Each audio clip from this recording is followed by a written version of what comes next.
نحمده ونصلي على رسوله الكريم أما بعد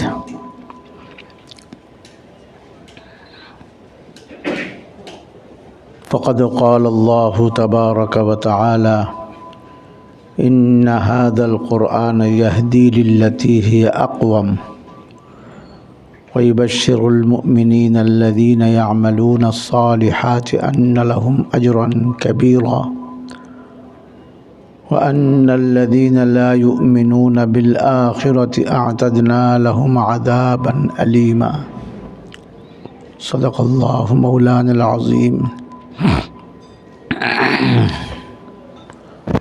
وقال النبي صلى الله تعالى عليه وسلم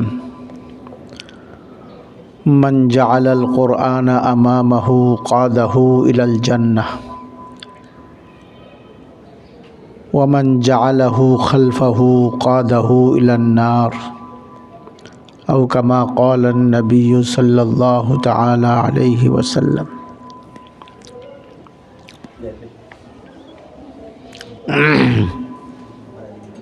অতি সম্মানিত ফুজালা ইকরাম, আল্লাহ তাআলার মেহেরবানিতে আপনারা সকলেই প্রায় তালিমের পর্ব শেষ হওয়ার পর নিজ নিজ জায়গায় দ্বীনি খেদমত আঞ্জাম দিতেছেন। আল্লাহ তাআলা আপনাদের দ্বীনি খেদমত আঞ্জাম দেওয়াকে কবুল করুন এবং ইহাকে দুনিয়ার সমস্ত মানুষের বিশেষভাবে মুসলমানদের হেদায়েতের উসিলা বানিয়ে দিন। কিয়ামতের ময়দানে ইহাকে নাজাতের উসিলা করে দিন।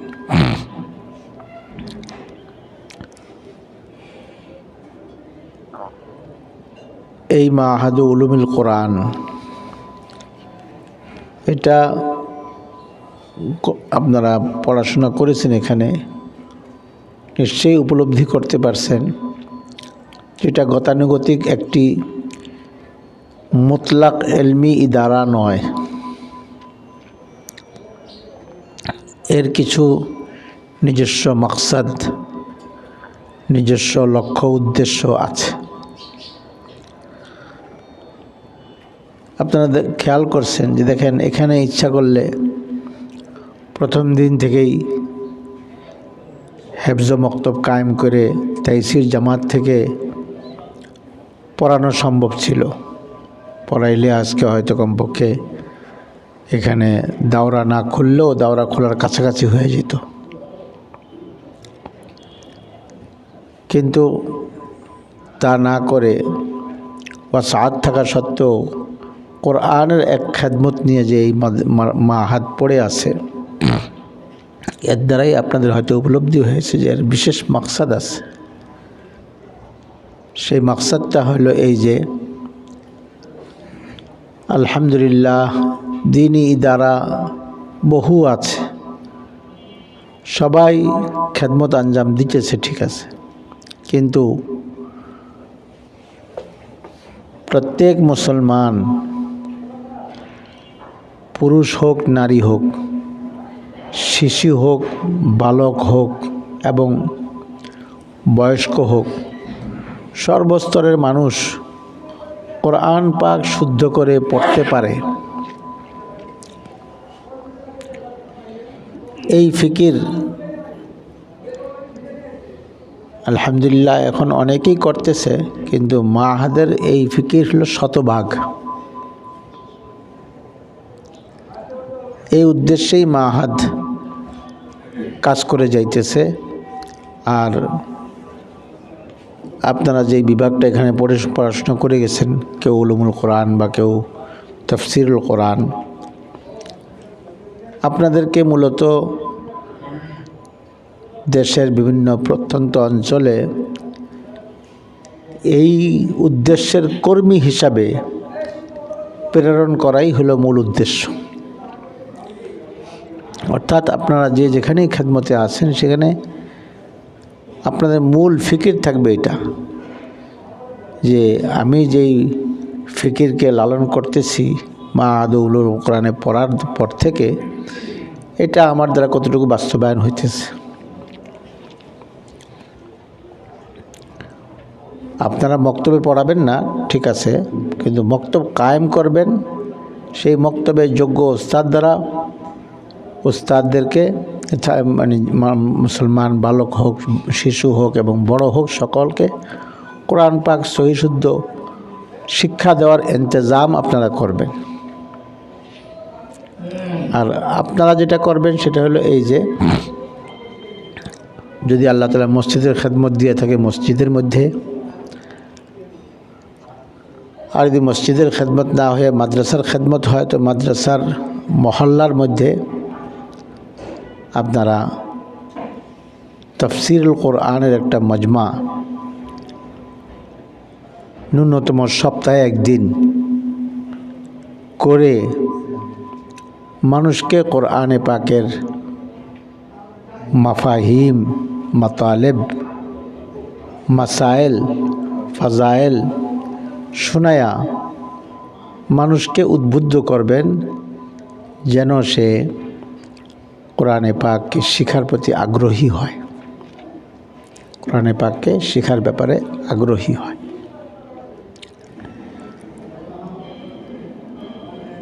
এখানে আলহামদুলিল্লাহ প্রতি 3 বছর অন্তর অন্তর আপনাদেরকে জমা করা হয়, কিন্তু আমরা এখনও নিজ জায়গায় হয়তো এতটুকু মজবুত হইতে পারি নাই যে আগের থেকে জানায় রাখবো, বছরের শুরুর থেকে জানায় রাখবো অমুক দিন কিন্তু আমার নিজ মাদ্রাসা, যেই মাদ্রাসায় আমি পড়াশোনা করছি সেখানে আমাদের প্রোগ্রাম আছে, আমাদেরকে সেদিন যাইতে হবে। এটা হয়তো আমরা আমাদের যেই মাদ্রাসায় আমরা পড়াই কর্তৃপক্ষকে পরিপূর্ণভাবে বুঝাইতে পারি নাই, যেই কারণে ঠিক সময় আসলে পরে দেখা যায় উপস্থিতি কম। হুজুরকে জিজ্ঞেস করলাম যে আমাদের খাতা কলমে এই পর্যন্ত ফুজালা কতজন হবে, তো হুজুর তো বলেন 100-এর অনেক বেশি। কিন্তু 100-এর অনেক বেশি হইতে পারে কিছু দেশের বাইরে আছে, এটাও হইতে পারে। বাকিদের তো দেশে যারা আছেন তাদের যদি শতকরা 95% উপস্থিত হন তাহলে তো আমার মনে হয় 100 পার হওয়ার কথা আজকে, কিন্তু এখনো পর্যন্ত সংখ্যা অতি উল্লেখযোগ্য হয়নি। আপনাদের কার্যক্রম শুরু হয়ে গেছে, আসার উদ্দেশ্য এখানে শুরু হয়ে গেছে, এখনো পর্যন্ত যে আপনারা আসতেই পারলেন না অনেকে, হয়তোবা কেউ আসবেন, এসে জোহর ধরবেন, হুজুরের সাথে মুসাফা সালাম মুসাফা করে যাবেন, হাজিরা দিয়ে যাবেন যে আসলাম, কিন্তু আজকের ডাকের আমাদের তাকাজা কি এটা তো শুনতে পারলেন না। এবং বড়দের মুখ থেকে শুনতে পারলেন না, নিজের অভিব্যক্তি যে পেশ করবেন এখানে এটাও আপনি করতে পারলেন না। নিজের অভিব্যক্তির আগে যখন নাকি আপনি আরোদের অভিব্যক্তি শুনবেন তো আপনার অনুভূতির মধ্যে পরিবর্তন আসবে, এবং এখানে কারগুজারির একটা পর্ব আছে, কে কী করতেছেন। তো এই সবগুলোর থেকেই যদি বঞ্চিত থাকা হয় তাহলে তো এটা শুধুমাত্র নামে মাত্র হাজিরা দেওয়া। এই জন্য আমি আপনাদেরকে এবারও অনুরোধ করব যে আল্লাহ তাআলা যতদিন আপনাদেরকে হায়াত রাখছেন, আর হযরত আমাদের উনি যতদিন পর্যন্ত আপনাদেরকে ডাকবেন, জানানো তো হয় অনেক আগের থেকেই এখানে উপস্থিতির জন্য পরিপূর্ণ চেষ্টা করতে হবে। আপনাদেরকে বলতেছি কথাগুলো, আপনারা তো উপস্থিত হয়ে গেছেন, যারা উপস্থিত হয়নি তাদেরকে এই কথাগুলো শোনানো দরকার, তাদের কাছে পৌঁছবে কেমনে এখন এই কথাগুলো। অতএব উদ্দেশ্য যে আপনারা এটা গুরুত্ব দেন। আপনি বলবেন আমার একার উপস্থিতিতে কি হবে, না, বিন্দু বিন্দুতে কি হয়, সিন্ধু হয়। আপনি একজন অমুক একজন 10 জন মিলে একটা কী হলো, জামাত হয়ে গেল। একটা উদ্যোগ নিলে উদ্যোগটা বাস্তবায়ন করা সম্ভব। একজন থেকে আরেকজনে মদদও নিবে, হিম্মত নিবে, কারগুজারি নিবে, নিজের কারগুজারি শোনাবে, এর দ্বারা অনেক ফায়দা হয়। আপনারা হয়তো এখানে পড়ছেন, যারা সবাই তো পড়েছেন, হয়তো শেষ যখন নাকি আপনাদেরকে বিদায় দেওয়া হয় তখন এই কথা হয়তো শুনেছেন আপনারা, যে আমরা যেখানেই থাকবো না কেন, যখন আমরা এখান থেকে পড়ার পরে অনেকে অন্য কিছু পড়ে, পড়ালেখা শেষ করে যখন আমরা একবারে কর্মময়দানে চলে যাব, তখন আমরা এক জায়গায় হোক বা একাধিক জায়গায় হোক আমরা তাফসীরুল কোরআনের মাহফিল চালু করব। তো এই তাফসীরুল কোরআনের মাহফিল নিয়মিত সাপ্তাহিক হোক, পাক্ষিক হইলেও চলবে, কিন্তু মাসিক হইলে চলে না, কেন এক মাসের কথা মনে থাকে না। সাপ্তাহিক হইলে সবচেয়ে ভালো। তো এটা কি আমাদের সবার দ্বারা চালু হয়েছে? হাত উঠানো যাবে? সবার দ্বারা চালু হয়নি। তো এটাতে আপনাদের কমজোরি বা ব্যর্থতা কোন জায়গায়, এটা নিয়েও হুজুরের সাথে পরামর্শ করেন। হুজুরের সাথে এটা নিয়েও পরামর্শ করেন। কেননা প্রথম নম্বর কথাই তো হবে, আপনি তো কোনো এটার বিনিময় চাবেন না। ইন আজরিয়া ইল্লা আলাল্লাহ, ইন আজরিয়া ইল্লা আলাল্লাহ। তো যখন বিনিময় চাইবেন না, তখন আপনি এক জায়গায় বিসমিল্লাহ বলে শুরু করে দেন। মসজিদের কমিটি, মসজিদের সভাপতি ওনার সাথে আলোচনা করে, যে এই মসজিদে তো কোনো কোরআনে পাকের দর্স হয় না, আমি সপ্তাহে একদিন দর্স দিতে রাজি আছি, আমি কোরআনের উপর পড়াশোনা করছি। বলতে পারেন এইভাবে যে আমি কোরআনের উপরে PhD করছি। এটা আপনাদের এই যে মাহাদের যে আপনারা কোর্সটা করছেন, এটা PhDর চেয়ে কোনো দিকে কম না। তো যখন আমি বলবেন PhD করছি, আমি কোরআনে পাকের দর্স দিতে চাই, তখন দেখবেন যে তারা হয়তোবা বিবেচনা করে আপনাকে দিবে ইজাজত। আপনি শুরু করে দিবেন এবং শুরু করার পরেই দেখবেন যে ইনশাআল্লাহ আল্লাহ তাআলার পক্ষ থেকে মদদ হইতে থাকবে। আমি তো এক সময় 4 মসজিদে তাফসীর করতাম।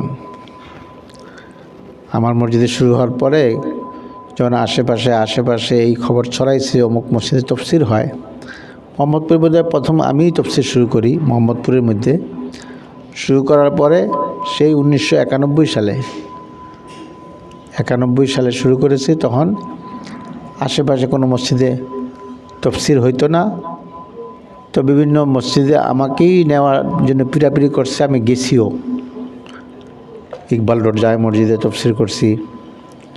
তারপরে আপনার এই যে বাইতুল ফজল আমার মসজিদের পাশে, এই মসজিদে তাফসীর করছি। তারপরে এখানে যে টিক্কাপাড়া সাপড়া মসজিদ ছিল, সেই সাপড়া মসজিদ থাকা অবস্থায় তাফসীর করছি। আরও কয়েক মসজিদে তাফসীর করছি। আস্তে আস্তে সেগুলো সব কুটায় নিয়ে আইসা আমার মসজিদে এখন আছি আর কি। যাই হোক, প্রথম 30 বছরে আল্লাহ তাআলা একবার খতম করাইছে, পুরা কোরআন মজিদ খতম হয়েছে। এরপরে যে এখন যেই মসজিদে আছি, সেই মসজিদে আলহামদুলিল্লাহ গত শুক্রবারে সূরা বনী ইসরাইল শেষ হয়েছে। দীর্ঘ 15 বছর যাবৎ শুরু হয়েছে, সূরা বনী ইসরাইল শেষ হয়েছে। আগামী শুক্রবার আল্লাহ যদি বাঁচায় সূরা কাহাফ শুরু হবে। তো এই যে আমি তাফসীর শুরু করছি, এটা আমার কারগুজারি, আমার আপনাদের কাছে কোনো কিছু সুনাম সুখ্যাতির জন্য বলি না, শুধু আপনাদের তারগীবের জন্য বলি। আপনারা তো আলহামদুলিল্লাহ পড়াশোনা করছেন, 2-4 দিন না, একটা বৎসর আপনারা তাফসীরের পাতা উল্টাইছেন, পড়ছেন, মোতালা করছেন, এখানকার মানহাজ পড়ছেন, দেরাসা পড়ছেন, মুতালাআতান পড়ছেন। আপনাদের তো মুনাসাবাত আছে।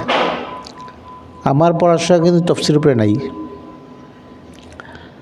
আমি দাওরা হাদিস ফারেগ হওয়ার পরে আমি তাখাসসুস ফিল ফিকহ ইসলামি করছি করাচিতে। তাখাসুসের সনদ আমার আছে, মুমতাজ সনদ আছে। তাফসিরের সাথে কোনো মুনাসাবাত, কারণ তখন তাফসিরের কোনো ক্লাস কোথাও ছিল বলে আমার জানা ছিল না। আমাদের বাংলাদেশে তাখাসুসাতই ছিল না, তাফসিরের তো কোনো ইয়াই ছিল না। তারপরে আলহামদুলিল্লাহ আল্লাহ তাআলা কেন যেন এটার জন্যই কবুল করছে, আমি তাফসিরুল কোরআন শুরু করলাম। ওই সময় থাকতেই তাফসির না পড়লেও আমি মাআরিফুল কোরআন, ইদ্রিস কান্দলভী রহমতুল্লাহ আলাইহিটা, মাআরিফুল কোরআন মুফতি শফি সাহেবেরটা, আহকামুল কোরআন লিল জাসসাস, আমি এটা যখন নাকি পাকিস্তানে যাই, যাওয়ার পরে আমি যে আপনার জালালাইন জামাতে ভর্তি হয়েছি, তো জালালাইন জামাতে ভর্তি হয়েছি তখন নাকি মুহররম মাস আইসা গেছে। আর মুহররম মাসের শেষ সফর মাসের 1 তারিখ থেকে পরীক্ষা হয় সেমাই পরীক্ষা। তো আমাকে এইভাবেই দাখলা দেওয়া হয়েছিল যে যদি সেমাই পরীক্ষা উত্তীর্ণ হও তাহলে তোমার দাখলা টিকবে না, তোমার দাখলা টিকবে না, এর নিচে জামাতে নেমে আসতে হবে। তো আল্লাহ তাআলার কিরশান আমি আপনার দ্বিতীয় হয়ে গেছি ওই জামাতে, সেমাই পরীক্ষায় দ্বিতীয় স্থান অধিকার করছি। তো পরীক্ষায় উত্তীর্ণদেরকে কি দেওয়া হয়, পুরস্কার দেওয়া হয়। আমি প্রথম পুরস্কার পাইছি কি আহকামুল কোরআন লিল জাসসাস। তো আল্লাহ তাআলারই মেহেরবানি যে তফসিরি কিতাব আমার কাছে জমা হইতেছিল, ফিকহের কিতাবও একদিকে জমা ছিল আর তফসিরি কিতাব আমার কাছে জমা ছিল। তো এখানে আসার পরে তো কিছুদিন আমি নায়েবে মুফতি ছিলাম জামিয়া রহমানিয়ায়। পরবর্তী যখন আমি মসজিদের দায়িত্ব নিয়ে নিছি, তো মুফতি সাহেবের ওইভাবে আমি কি করতে পারি না, মানে ওনার তাআবুন আমি করতে পারি না, নায়েব মুফতির যে দায়িত্ব। পরবর্তীতে মুফতি সাঈদ আহমদ, সে আমার কাছে হিদায়া আউয়াল পড়ছে, তিরমিজিও পড়ছে। তিনি আবার পাকিস্তান থেকে পড়াশোনা করে আসার পরে ওনাকে এখানে নেওয়া হয়েছে, সে নায়েব মুফতি। আমি এখানে প্রথম নায়েব মুফতি ছিলাম, পরে আমার এই দায়িত্বটা চলে গেল। তারপরে যখন নাকি আবার তফসির খোলা হয়েছে, তফসিরি কিতাব আমাকেও দেওয়া হলো, যেহেতু আমি মসজিদ তফসির করি জানে, তফসিরি কিতাব দেওয়া হলো। তফসির পড়াইতে শুরু করলাম। আস্তে আস্তে আস্তে আস্তে পরে আমাকে ওনারা তফসির বিভাগের প্রধান বানিয়ে দিয়েছে। এখনও সেই হিসাবে সেই দায়িত্বের মধ্যে আছে। তো বলা উদ্দেশ্য এটা যে আমার পড়াশোনা তো কিসের উপরে, তফসির উপরে না, কিন্তু আল্লাহ তাআলা খেদমত নিতে চাইলে আল্লাহ তাআলার মেহেরবানি হইলেই চলে। তো আপনারা তো আলহামদুলিল্লাহ পড়াশোনা করছেন, আপনাদের তো আমাদের চাইতে অনেক বেশি জ্ঞান। তারপরও আপনারা যে এই কাজটা যদি পিছনে থাকেন, তাহলে এইটা বলবো যে মাআহাদু উলুমুল কোরআনে পড়ার আপনারা হকটা আদায় করতেছেন না, হকটা আদায় করতেছেন না। এই জন্য আমি আপনাদেরকে আজকে এইটাই বলার উদ্দেশ্য, আমার এখনও সবক আছে, সবক পড়াতে যাইতে হবে আমাকে। আবার দুপুরে আরেক জায়গায় প্রোগ্রাম আছে। আজকে তো ছুটির দিনে ভাবলি যে অনেক ফ্রি থাকবো, আসলে ছুটির দিনে বেশি ঝামেলা।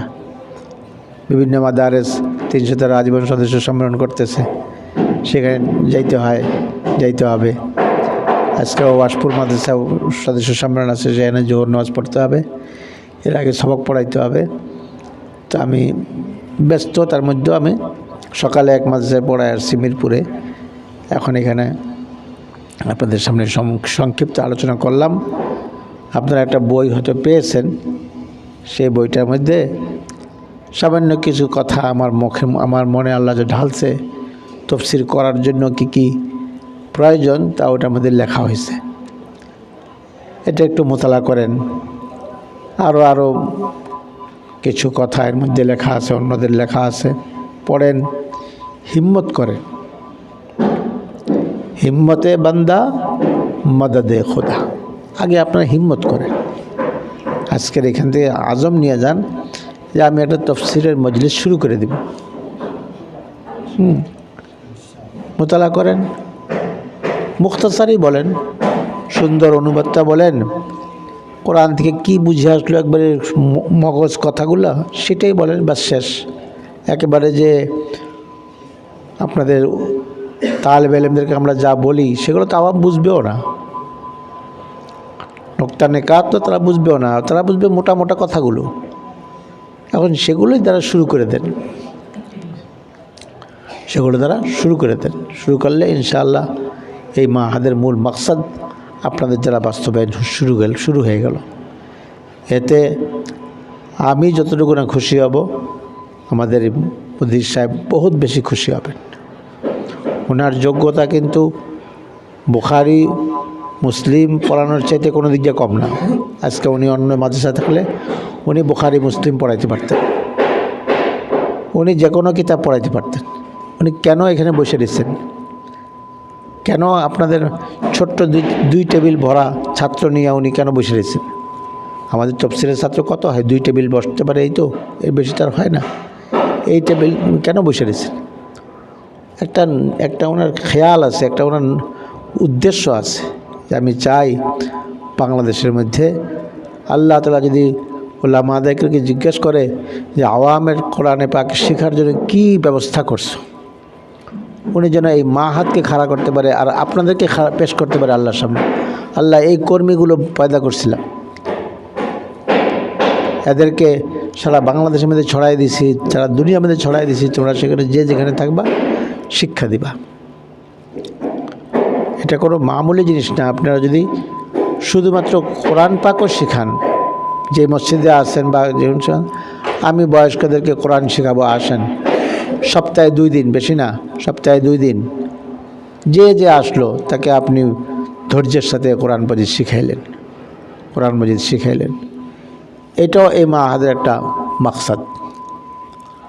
হ্যাঁ, তর্জমা তফসির করার চাইতে এটাও একটা মাকসাদ, যাতে করে কোনো মানুষ, কোনো মুসলমান যেন কোরআনে পাকের শিক্ষা থেকে বঞ্চিত না থাকে।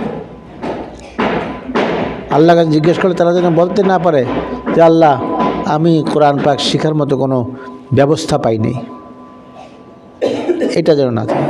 ব্যবস্থা আমরা উম্মতের সামনে রেখে দিলাম, এখন উম্মত যদি গ্রহণ না করে, সে যদি এটা থেকে পালায় বেড়ায়, সেটার জন্য আল্লাহর কাছে দায়ী হবে। আমাদের তো ব্যবস্থা রাখতে হবে। এই জন্য আমি সকলকেই আগেও বলছি, আপনাদের বিদায় বেলায়ও বলা হয়েছে, এখনও বলা হইতেছে যে আলহামদুলিল্লাহ মাহাদের কত নম্বর বৎসর চলতেছে? 19তম বৎসর চলতেছে। হ্যাঁ, আলাইহা তিসআতা আশার। হ্যাঁ, জাহান্নামের জন্য যতজন ফেরেশতা থাকবে তত ফেরেশতার সংখ্যা তৈরি হয়ে গেছে। আগামী বছর ইনশাআল্লাহ 2 আশরা হয়ে যাবে। তিলকা আশরাতুন কামিলা, ডবল হয়ে যাবে 2 বার। যেন আগামী বছর মধ্যে আমাদের সবারই এই মাকসাদ আমরা শুরু হয়ে যায় ইনশাআল্লাহ। ঠিক আছে তো? যাতে করে 2 আশরায় কামিলার মধ্যে আমাদের এই কাজের তাকমিলা হয়ে যায়। অবশ্যই হুজুর একটু আগে জানতে চাইছিলেন যে আমাদের দ্বারা এরকম শুরু হয়েছে কিনা তাফসির, বলছিলেন যে হাত উঠে দেখানো যাবে কিনা।